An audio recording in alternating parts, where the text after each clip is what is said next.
Welcome back. As you can see, we've got Batgirl number two, and I really liked this cover, which felt like some Mike Grell going on here. And also, I was trying to figure out the symbolism of all of this because it looks like there's a maybe a crane in the background. Then I thought, is it a crane? Because I see an eye, or is it smoke? What's going on here? What's the symbolism? And then you've got Batgirl, and Batgirl kind of has the style, her ears, and the shape of the mask as the Batman. Do you remember that? I feel like that's an underrated TV show. I love that cartoon. But anyways, yeah, highly. I just love that particular cover. Okay, so this is Batgirl Volume 6, Number 2, Mother Part 2 of 6. Writer Tate Brombel, artist Takeshi Miyazawa, colorist Mike Spicer. With Lady Shiva gravely wounded and Batgirl refusing to join her mother's cause, the two seek refuge in the Oh, okay, okay. I thought, is this what happened? The two seek refuge in the unlikeliest of places while the mysterious unburied continue to hunt them, just as their deadly leader finally emerges from the shadows. Lives are at stake, but it wouldn't be a killer face-off without some casualties. So I do like how we are now giving, because the unlikeliest of places is this kitchen restaurant thing. But yeah, I like that we're giving cast some supporting characters now because I think that is the way to really cement a lead into their own story and to show that they're going to be around permanently. Because if this were a limited series, why are we bothering? But here we're also we are giving her that support as well as potentially some history. Though by the end of this, because the kindly grandmother, Lady Babao, she might be dead. I'm not sure, but it's interesting. We've not seen this person before, which I verified with Big D. But just to know that, I guess when she first came to the city as a young whippersnapper, Cass was visiting, and she is called Kitty Cat by Babao there. And I don't think that Shiva has such trivial human emotions such as jealousy, but it is interesting to have this conversation between this woman that was almost like a surrogate saying, you must be proud. And Shiva's just like, yeah, I guess you knew my daughter, but not because I think in other maybe more humanistic characters, they might feel a jealousy of like, you bonded with my daughter. But where was Shiva? It's not like she even has a right to that jealousy. I do feel like Babao is a Aunt May sort of character, but she definitely she's not serving out the wheat cakes. She is working on some wounds, which I'm sure she's helped Cass out a great deal. And then she is also a competent fighter, which we see later. And to Donovan's point, as well as something that I had seen and thought about previously in that the first issue is that yeah, Cass is not removing her mask. She is Batgirl. She's not Cassandra Cain, I think, in this particular book. Clearly Shiva is still hiding something because she gives this history of the blue monks, but she doesn't explain because we're finding out that vengeance, hot vengeance in their hearts. Why would they be going after Shiva? What has she done to bring upon that vengeance? So it's true to form that she'd be withholding things. Why Cass doesn't ask? Yeah, well, she does say, if true, why now? So there are, and then that's interrupted. So I think we will. This is 2 of 6. So I think we'll find out at some point. Many shocking things happen at the end, I will say. Obviously, this fight is great. There's the kindly grandmother character getting really mollywopped. Thank you. Hashtag Teenage Mutant Ninja Turtles. Hashtag Donatello. So I would say, yeah. So the first shocking thing is how wrecked Cassandra gets here. We can argue. I think other people who are more knowledgeable of Cassandra can tell me whether you feel like this should have happened to her. beyond story reasons, right? Story reasons, we don't want her to overcome the enemy in the beginning. We want that conflict, we want that tension to last us for 6 issues. Okay, but character wise, does this make sense? I would actually, given what I know about her, I feel like no. I mean, thinking of the people that she has fought, the metahumans that she disobeyed her father fighting, I feel like she should be able to take this guy down, but that's just my potentially less educated knowledge about Cass, but I rely on the experts to see whether you agree or disagree with that. So that's the first thing. The second thing is that she complies with Shiva and they leave because yeah, here we have Cass really struggling with because she is abandoning, as she is saying, not only Babel, but then because they get on this train, she also feels like she is abandoning her city and her family. And the fact that obviously she must, we can point to the reason of she must be so messed up that she's not in her right mind. And so of course she has to go along with it. But I just feel like the Cass that I know, just in any circumstance, Cass would fight back against this and she would stay and push Shiva away. So it is kind of nuts.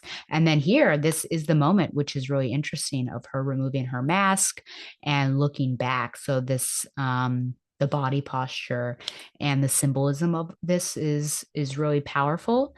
I will also point to, I found this very interesting. I always like naming people and the list and the order and preference and things of names. And so family, connecting to family, who are the people that she is abandoning. Steph is first, Bruce and Babs. So I love that those three are there. Hyuk Hyuk, yeah, I'm sure Donovan is laughing that Bruce gets a tier above Barbara. But I mean, let the shippers rejoice that Stephanie is the one that is first named, which you can either say they're just friends or maybe, maybe, wouldn't that be amazing if Tate Bromble was the one who pulls the trigger and suddenly there's some sort of relationship, romantic relationship between the two of these? I don't know. So yes, I think that how I feel about this is basically how I feel about the other one. Fight scenes. We get a little bit of knowledge about the unburied, but and I guess enough to satisfy us, but not a whole lot. And I think the biggest stuff happens just at this very end where Kaz and Shiva, I mean, they're a team now, and she is being taken away from this safe space. And now she's going to be heavily reliant on Shiva.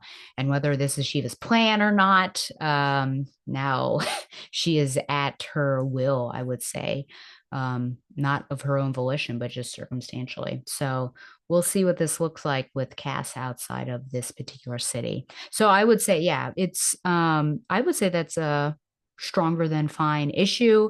Nothing's necessarily blowing me away yet, but we will, this is 2 out of 6 in an arc, in the opening arc at that. So we will, we will give grace. So I'm going to give this 8.5 out of 10 mother daughter spats. And now we shall move on to Birds of Prey.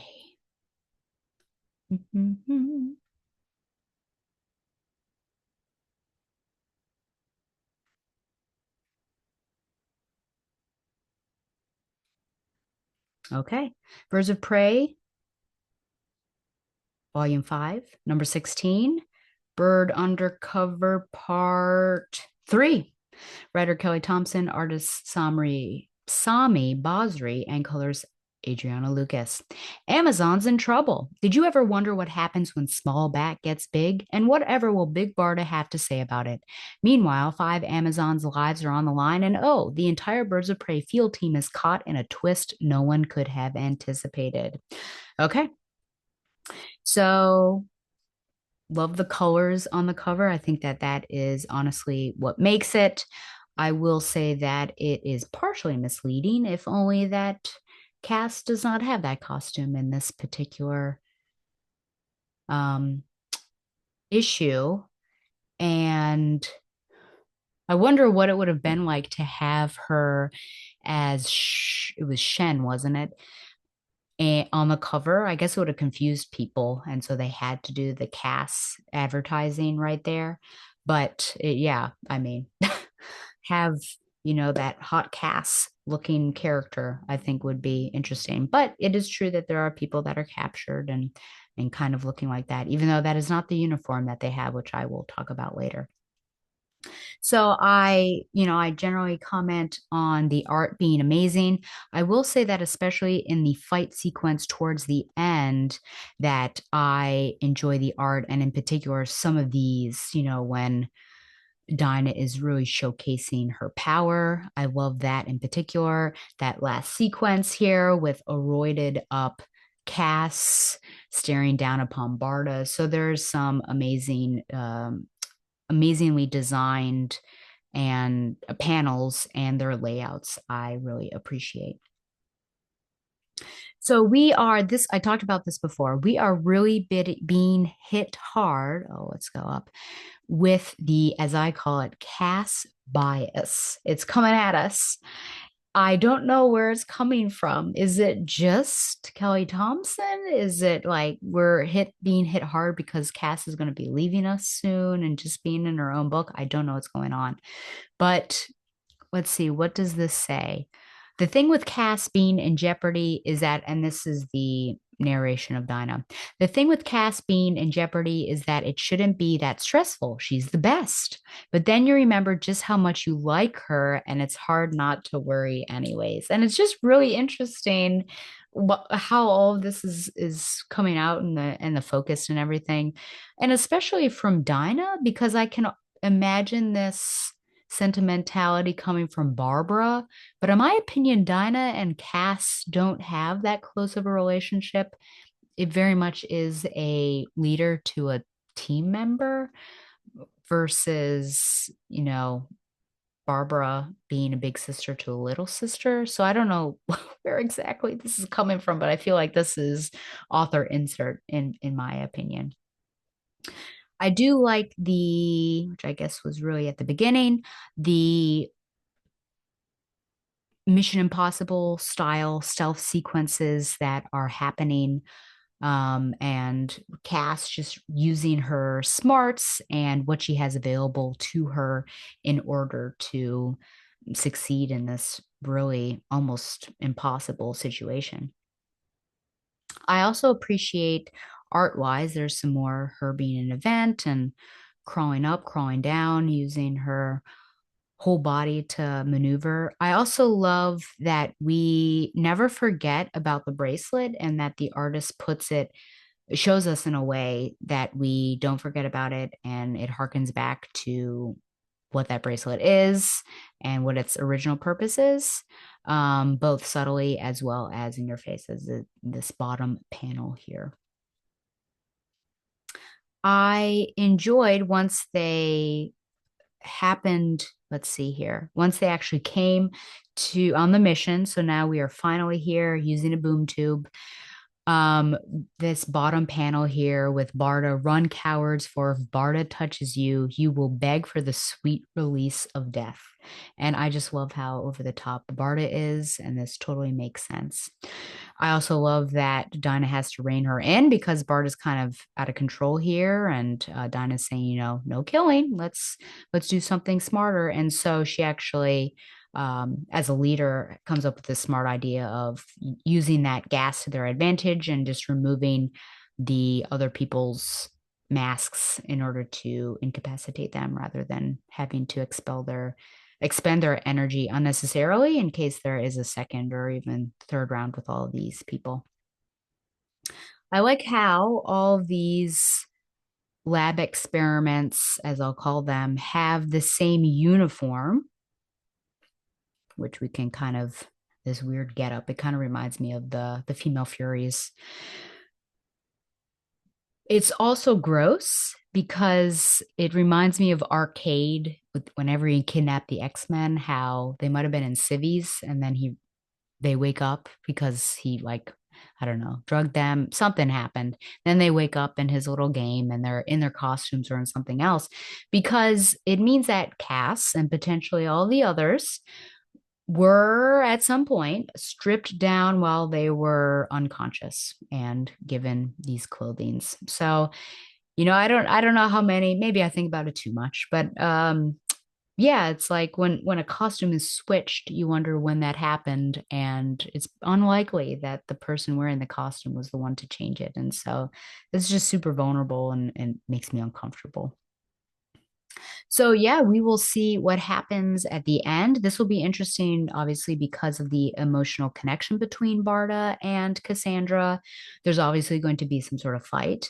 I think this fight will be more equal than it would have if Cass were quote unquote regular sized.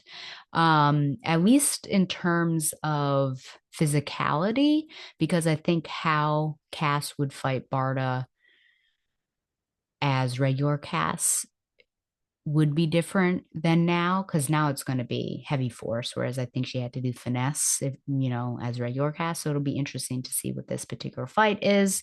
I'm sure Bardo will be like, no, let us not fight. But yes, we will see, because it says next Big Barda versus Small Bat. I thought that this was a really good issue. Yeah, not a lot of bad screen time, which is sad, but she's doing her tech thing, which she seemed a bit weak on the tech thing, having some troubles, more troubles than I would expect her to, but that's okay. We have bad days, but I'm going to give this 9 out of 10 roided out Casses.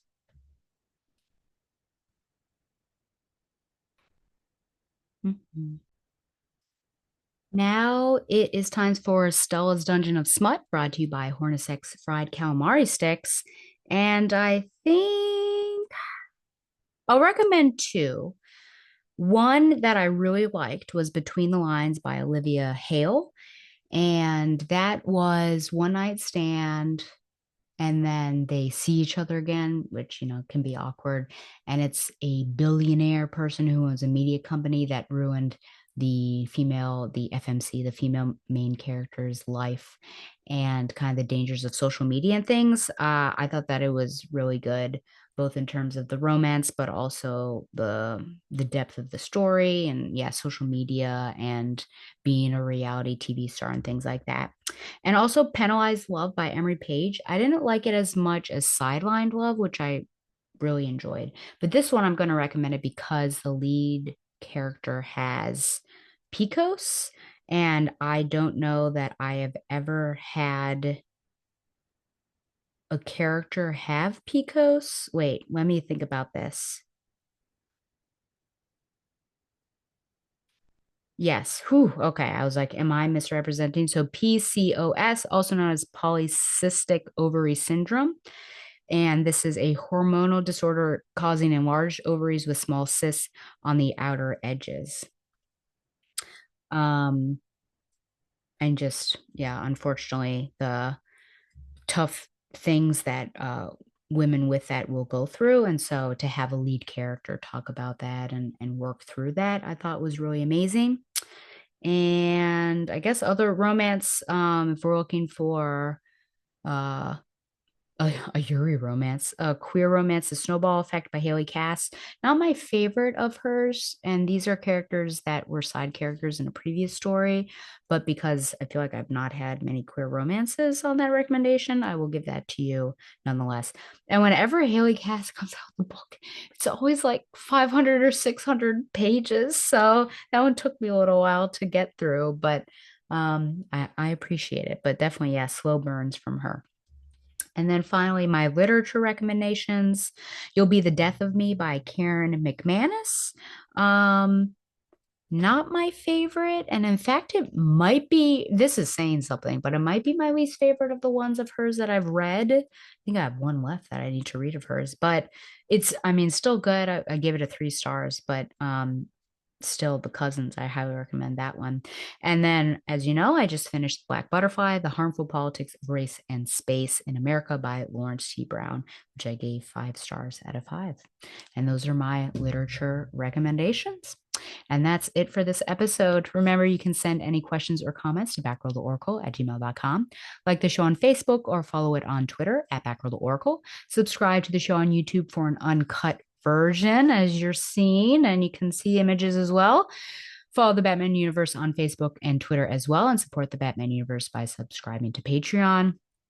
Look up um, my music choices if you're interested in them. And once again, thanks to milehighcomics.com for sponsoring Batgirl the Oracle, the Barda. What? The Barda. Woo! What a slip. Batgirl the Oracle, the Barbara Gordon podcast. There we go. And I hope you all have a wonderful set of holidays. I hope that it snows where you are, but safe snow, that meaning that you can still get to the grocery store and it's not a snow apocalypse. And I would all like you to, support the bills. I don't think that's asking too much, is it? Yeah, I feel like what team is says, the Bills are our bitterest enemies. Whereas I feel like the Bills have enemies. I hate the Dolphins. I hate the Cowboys. Um, I don't like the Patriots. That's like personal, but yeah, I don't know. Does anyone say like I hate the Bills? It seems very odd. But anyways, yeah, go Bills. So yes, until next time, fly on, Babs lovers.